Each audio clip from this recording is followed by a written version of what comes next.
When I hear 90s dungeon crawler, I usually think of Eye of the Beholder, or Dungeon Master, or of course Ultima Underworld. It also reminds me of a lot of adults worrying about Satan, so I wasn't playing a lot of these games until years later. Even still, I rarely see Pathways into Darkness brought up. It's pretty ambitious for a game that was only developed by 3 people.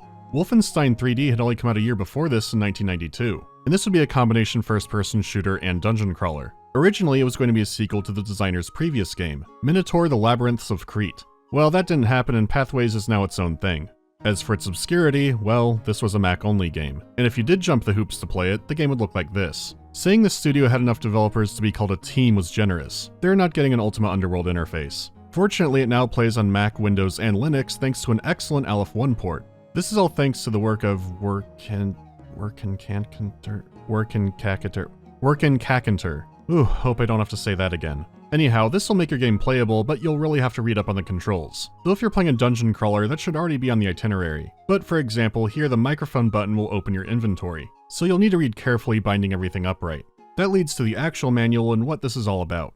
Spring 1994, the Pentagon. The American president is in a meeting being briefed by his staff. They're interrupted by a hologram from an alien race called the Yarrow. The alien diplomat informs them they have barely over a week to save the world. Its name is Ryu Toth, and it tries its best to break down the situation into Bill Clinton-friendly terms. It turns out the object that killed the dinosaurs remained intact after impact. It was buried thousands of feet underground, and after some millennia, it began to dream. The object is a member of a race so ancient that it was formed before the Milky Way was dust. This particular one, whose name no human throat will learn to pronounce, fought in a war that formed the Magellanic Clouds. It died there, though Ryu Toth specifies that it's more like it came as close to dying as it can.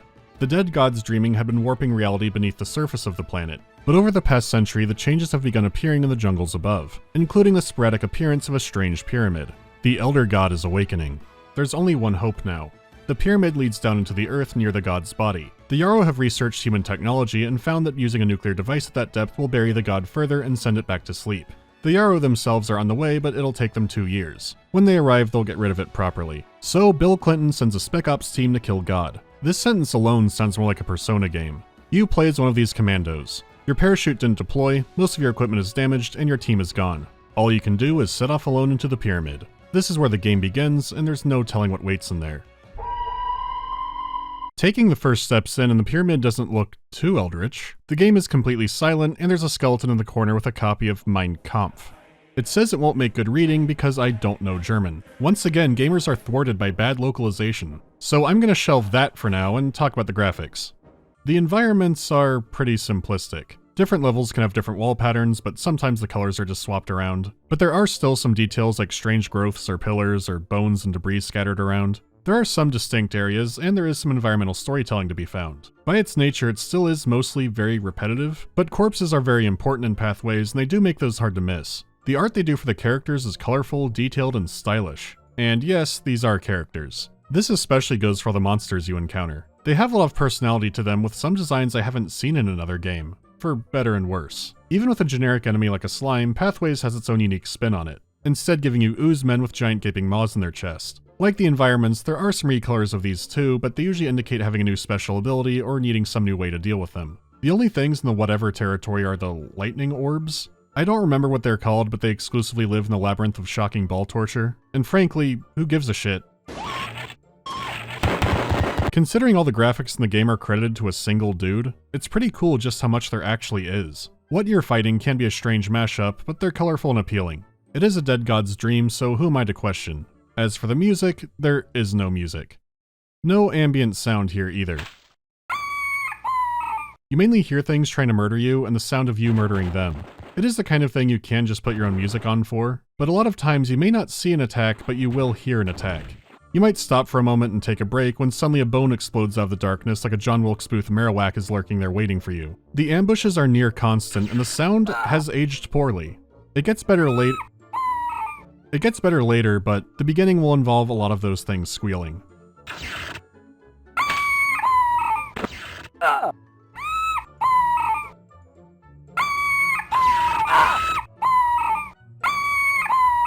There are so many headless. I thought this was the whole game at one point. It is weird going from just dead silence to pure chaos. It gets better later when you can drown them all out with your own gunfire, but in the beginning, it can drive you crazy.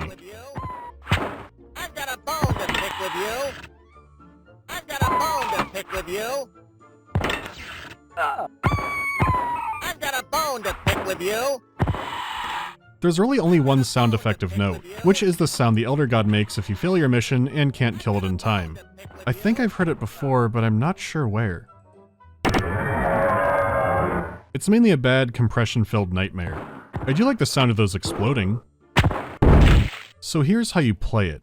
As far as dungeon crawlers go, item management isn't too crazy here. Most of your equipment was damaged, but you have a few things starting out. Thankfully, you do have a map and pathways. It's an auto map that fills out where you've been, and even marks important locations like exits and corpses. This by itself saves a lot of headaches, though there are levels where it can reset to throw you off. Though these areas aren't the most convoluted ones, so it's fine. If you're paying attention, it might even show you where a false wall is, though it doesn't always do this. Still, many of these games gave you no map. You've also got your trusty watch since the entire game is timed. The manual says the nuke should be detonated before 2 PM on Friday the 13th, though strangely, the god doesn't actually awaken until a little bit after 6 PM. It's progressing in real time too, so you have a little bit over 5 actual days to do this. The catch is that you heal by resting, and when you rest, that'll speed things up. So you can take the watch off to not always have the clock staring at you, but it's always ticking down. Your flashlight will last the whole journey, but there are some times when you don't want to use it, and you will miss that visibility. Finally, you have your canvas bag. This is where some people can be thrown off. See, in the vanilla game, the weight of all of your items was tracked in the UI. So based on this and some other containers you find, you would think you have to do some item juggling. Well, the Aleph 1 port doesn't track weight at all because the weight is meaningless. There may be a bag of holding, but the points don't matter and never did. This may have been something more at one point, but was likely cut in development. They probably realized that deciding what items to keep from Afum Ja's increasingly cryptic garage sale wasn't worth that extra layer of torture. Knowing how to use a container is important for beating the game, but really you can grab everything you see. And you should. Finding treasures and special items increases your maximum health. It won't heal you right on pickup, but after a good sleep you'll survive some more assassination attempts. As for the weapons, there are a few to find, but ammo is frequently scarce. Along with Hitler's live journal, one of the first items you find in the game is a Walther P4. Using Nazi technology is a long military tradition here, so of course you grab that. However, you're not familiar with any of the weapons you come across. But the more you use a weapon, the more experience you gain at it, which translates to dumping out more damage. This is about as far as actual RPG mechanics go. There are wearable items like rings that can buff you or maybe hurt you, but you're not rotating through new armor or equipment like that. You can experiment to figure some things out, but a lot of it remains cryptic. At one point I found an equipable gas mask and I had no clue what it did. After beating the game I looked up the official hint guide, which was also vague, and it turned out it's supposed to protect me from something I would not have guessed, and apparently it doesn't always work for everyone for reasons unknown. Oh right, there is spellcasting. Yeah, see, he's frozen forever. Magic mainly acts as your secondary weapon. Mainly elemental effects like freezing, lightning, or fire. You gain a new spell by finding and equipping an appropriate crystal. As you'd expect, there's still an element of mystery here. When you cast a spell, the crystal recharges through methods unknown. It'll then recharge slightly slower after each use. Eventually the crystal will shatter, and that is the end of that spell for the rest of the game. The crystals don't have the same number of uses either. What ramps up the paranoia here is that there are some enemies that are immune to conventional weapons. So instead of obliterating every skeleton on sight, you have to be more selective. This idea makes sense by itself, but Pathways is a mishmash when it comes to combat and resources. For one, this is a very slow-moving game. The Aleph 1 version does support mouse look, but it's even more hypersensitive here than some other games. Some titles get vastly improved from mouse aim, but this isn't one of those. Keyboard aiming is the way to go here, and it's not like you can look up and down anyways. You can bind some numpad keys for panning and some quick turn buttons in the center. Otherwise, you'll be turning a lot more quickly than the game thinks you should, and it'll be jittery and disorienting. It takes time getting used to this again, but it's perfectly fine. Fighting has a very deliberate rhythm to it. In the beginning, you're typically waiting for the enemy to make the attack, either dodging out of the way or blocking it off with an obstacle before going in for the kill. It sounds simple, and it is. The thing is, moving at the pace of a sloth with life alert really changes up how you interact with the game. You're not playing on your feet reacting to high-speed plays, you're reacting to a flying walrus slowly rolling around the corner. Dodging shots can only happen if you have room to do it, and frequently, you won't. More than anything, your positioning is the key to success. Checking for an escape is a constant, and you need to be wondering what will happen if an enemy comes around. This makes advancing down a long, barren hallway a death trap. If the enemy attacks first, you're near guaranteed to take some damage. But your guns do less damage at long range, which means spending more ammo. Not to mention this is one of those magical games where enemy attacks can come through solid corners. I'll come back to you again one day, Kane. Still, you can get the enemy patterns figured out, and when you have room to move, you can start going through them with ease. At first, it seems like the difficulty is coming from the claustrophobic tight spaces, but as you get more resources and new enemies are introduced, the maps will begin to open up a little more, relying on distractions and surrounding you. You can see what they're trying to do, and sometimes it does gel together, but I'd mainly call it awkward, inconsistent, kind of shitty.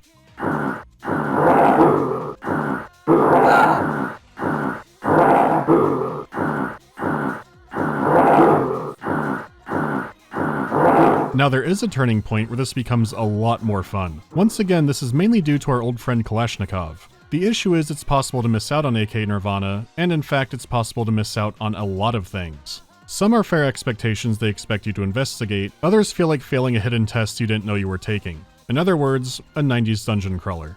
For example, playing the first few levels, you might swap between your pistol and your knife. Not playing wastefully, but using your pistol like a fly swatter if an enemy is in an awkward position. You feel like you're playing conservatively until you go up a ladder into the bone zone.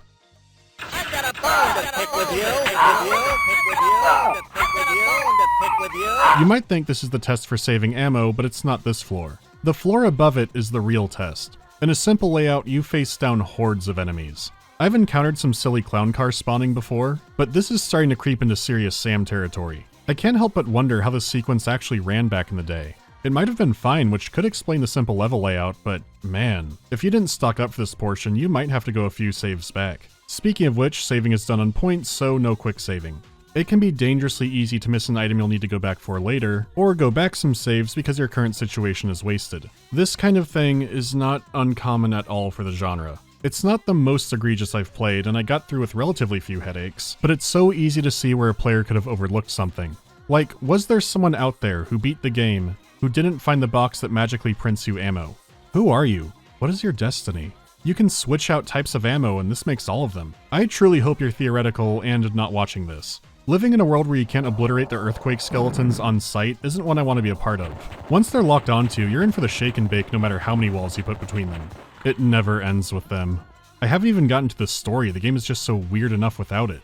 I'm not sure what the Elder God is really... Who the fuck are you? I'm not sure what this is about, but I cannot pass him. If anyone asks, he ran at me with a weapon. Oh, this is perfect. No magic either. Well, oh my god. Oh, this is like a tag team kind of deal. You know what? He wins. I'm gonna take the hallway out.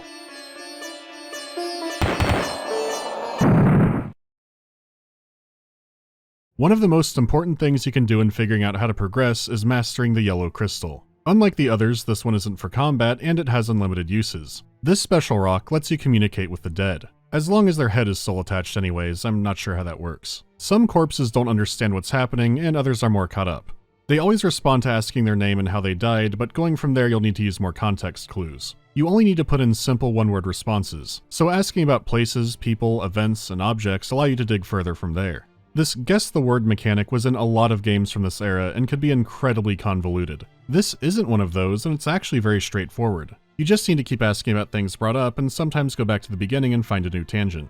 This is how most of the story is told in Pathways, and it opens up a lot of mystery. There are a lot of corpses to talk to, and some will outright lie to you. For example, the remnants of the Nazi expedition had some soldiers who didn't know what they were in for. They're confused, they're cooperative, or outright hate their commanding officer. Talking to said officer, he might try to get you killed. Even as a rotting bone pile, he might still have his own skeletons to hide. Putting together the deeper details of the story and what really happened will mean that you'll have to thoroughly interview a bunch of dead guys and then piece it all together. Beyond that, they can be more helpful on a surface level too. Yeah, sometimes they spit out try not to die hints, but they can also reveal where extra ammo or useful items are hidden, though most importantly, they point you in the direction of what you need to do next. The first German that you encountered in the game tells you that the expedition leader was named Muller. He tells you about how shitty Muller was, but also that the door next to him opened up after he played on a strange instrument. So now you know what to look for and what to do with it, rather than aimlessly wandering the halls shanking noodle people. You still need to do that, it's just no longer aimless.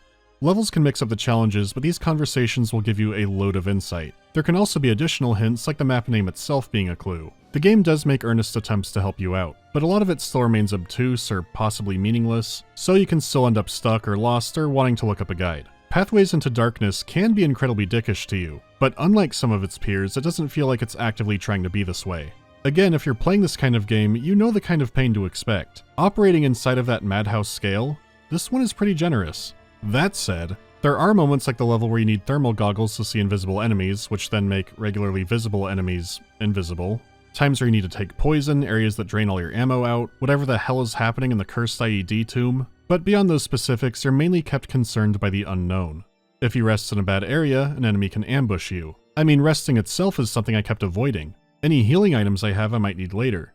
How much time will I need, and how far down do these pathways actually go? It does a good job keeping you anxious for what's next, making you stay on your toes and carefully manage your resources. The actual balance is all over the place, and starting out you'll still probably die a lot. Looking back after having beaten the game, it's not as cruel as I expected. It's just that the start of the game is the hardest part to get through. You've got to be careful, but you can figure it out. That leaves us with the details of the story. If you don't want spoilers, go to here. So we start in 1938. A Nazi military expedition was sent to the pyramid because they're always looking for occult objects to give them an advantage. What they were told they were looking for and what they were actually looking for are pretty different, assuming the grunts even knew a fake reason. Those who thought they were in the loop believed it was a treasure hunt. They were looking for artifacts and gold, which are here to be fair, but after enough info gathering you find he was looking for a box and a vial of immense power. The vial contains the essence of a demon that will help the Nazis win the upcoming war. How it's supposed to do this isn't clear. However, the small cedar box has much more obvious power to it. Any object placed inside is duplicated after a few minutes. That could be a game changer, but it does tie into the gold somehow. Muller orders one of his soldiers to find the gold. Because the box can duplicate anything, you should only need 1 ingot, which is exactly what Muller says, but he's also adamant they'll need 12 to do something. It seems like it had a purpose beyond just finding loot, but what that could be, I have no idea. Gameplay-wise, you do get a ton of health from it, but the game is basically over at this point. I can only guess was needed for some kind of puzzle that got cut, maybe involving the bag of holding. Lugging around a Minecraft amount of gold sounds like something that would make a weight system matter, so just add it to the pile of Nazi gold mysteries. Confronting Muller on what you know is no good since he can't stop lying. What he actually knew you have to put together from what the other characters tell you. Muller is clearly incompetent, but knows a startling amount about how the pyramid functions. He knows exactly where a strange SCP object is buried, how to get it, and there is no trace of any other human entering the pyramid before. To top it off, they mention another expedition coming through, and you later find out that it was decades later. These guys were a lot more local than Germans, possibly Cuban. When you talk to one of them, he reveals he got the information from his friend's grandfather. So the Germans had more intimate knowledge of the Yucatan Pyramid than even the locals did. There are also the instruments that open doorways, and they're called the alien pipes. Muller already had one that he brought from Germany. So Nazi High Command has intimate knowledge of the pyramid and an object that lets them break into it. They know exactly what they're looking for because they believe it'll make them win the war. So the question is, how do they know all this? It is possible they had passed down knowledge or some lone wolf came to them with it. At the same time, there's definitely a group that knows way more, and they briefed us on the mission. The Soviet Union had just collapsed, and in military technology, the United States was leading the way. But in 1938, the Yarrow might have thought the Nazis would be a good candidate for entering the pyramid. But now the Elder God is waking up in a week, and they've been silent about it for 60 years then. Was a week's notice really the best they could do? If they told the Germans, did they want them to have the vial in the box? Or maybe they farm dead Elder Gods for the objects created through their delusions. Maybe there's a reason the Yarrow don't want to go into the pyramid. You could have been briefed on finer details, but you don't remember what your squad mates look like. Some are insulted, but maybe you hit your head really hard in the crash. Either way, there's something that doesn't add up about everything. Oh yeah, there's also the Nazi who said it was 12 days ago. Or maybe hundreds. 16 Sundays. He's been counting, and don't worry about his name. He also won't tell him your name. You know him, he who rises with the tides, master of all things small and insignificant. No, not tides like that, it'll all make sense. This guy's not dead anyhow. He'll catch up with you soon. Pretty straightforward, I think. Your squad mates are a lot more happy to see you. They don't have any deeper insight for you into what's happening, but they help you progress through the mission. For one, you have to find out where the nuke is, and in an ancient DRM method, the code to detonate it is inside of the manual. However, by talking to your squad mates, you also find out that part of the number has changed. You can also find out who has a radio beacon to call for extraction when the mission is done. The game can end in several different variations. If you don't have a beacon, you can still escape on foot, but it'll take some hours. The bomb itself can only be set for a max 48-hour timer. So you can complete the mission and die in a few ways, forget to set the nuke, or the Elder God wakes up. Again, it's more stuff people might forget about on the way down. Or they don't have the new arming code. Either way, you're gonna be the only possible survivor. Your other buddies were picked off on the way down, and the rest were murdered by a bizarre-looking monster.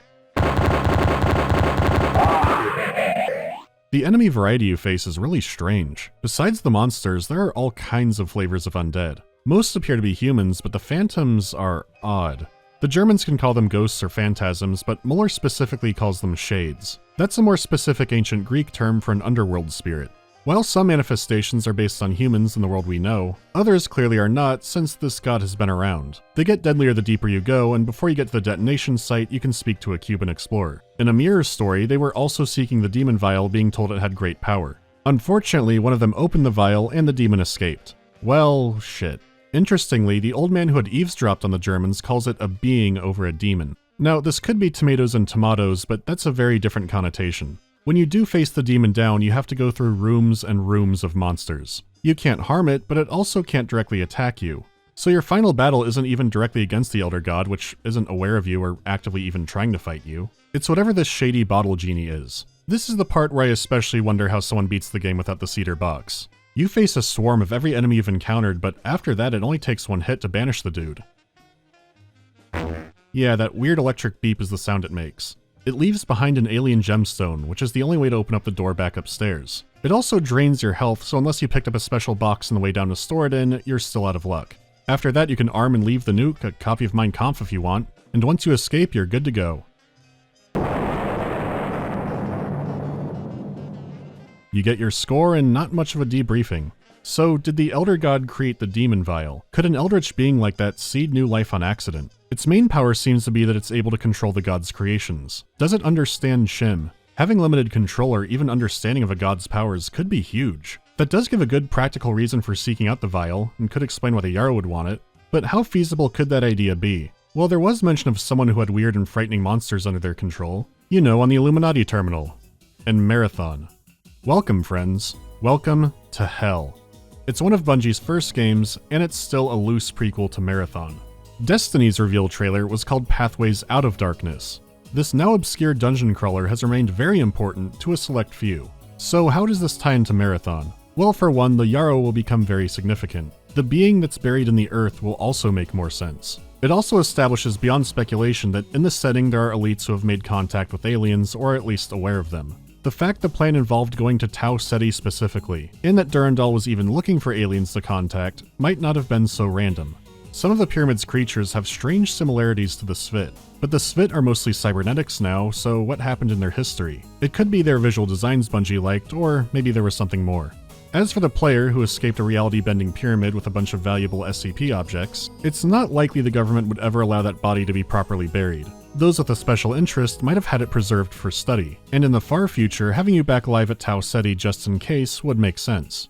Going in alone with a pistol against impossible odds and an alien threat did feel oddly familiar to you, but you can't quite remember it. Maybe you did become the cyborg, but then, where are the Yarrow? Pathways itself leaves a lot unanswered, but some future games might be more enlightening. It's just another page in this House of Leaves asylum.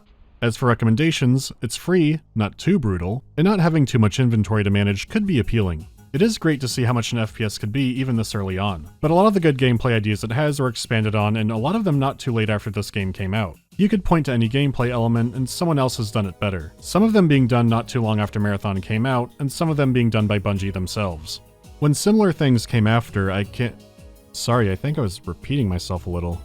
The actual premise and idea of this game is awesome. It's the kind of game that's in prime remake or successor material. The combined mechanics of shooting, adventuring, and talking to the dead is really unique, and it absolutely could be done so much better nowadays. It also just goes to show how much just a little bit of interesting writing can elevate a game. This easily could have been you have to go blow up a haunted pyramid, and mechanically it would remain largely the same. By having a premise that's interesting and strange, it completely changes the tone of the game. Sure, the monsters are glorified Halloween decorations by today's standards, but it's nice to have something more underneath it all. It's a neat little game. I'll see you next time.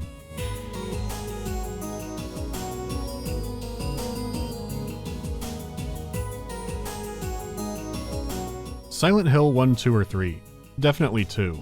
I also know that 4 doesn't have the best reputation, and I don't think I finished it the first time I played it. I was able to go through it recently, and there is good stuff in there.